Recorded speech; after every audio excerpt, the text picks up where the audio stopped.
Big Bash লিগে নিজের দ্বিতীয় ম্যাচে এবার উইকেট পেলেও অতিরিক্ত রান দিয়ে বসলেন রিশাদ হোসেন। মার্কাস স্টয়নিস রিশাদ হোসেনকে রীতিমতোই আক্রমণ করে বসেন।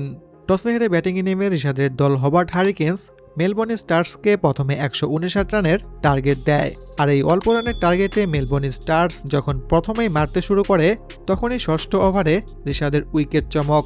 রিশাদ হোসেন তার প্রথম ওভারের তৃতীয় বলেই ক্যাচআউটের মাধ্যমে বিগ ব্যাশ লিগে তার প্রথম উইকেটটি শিকার করেন। প্রথম ওভারে দেন মাত্র 4 রান। এরপর দ্বিতীয় ওভারেও আরও একটি উইকেট পান তিনি। এই ওভারে আউট করেন আরেক ওপেনার জো ক্লার্ককে। দ্বিতীয় ওভারে খরচ করেন মাত্র 10 রান। তবে প্রথম 2 ওভারে 18 রান দিয়ে 2টি উইকেট তুলে নিলেও তৃতীয় ওভারটা ভালো হয়নি রিশাদের।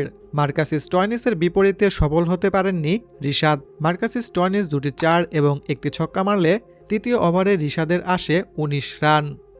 3 ওভারে 33 রান দেওয়ার পর রিশাদকে আর বোলিংয়ে আনেনি তার দলের ক্যাপ্টেন এবং মার্কাস স্টয়নিসের ব্যাটিং তাণ্ডবে ম্যাচটাও হেরে যায় হবার্ট হারিকেন্স।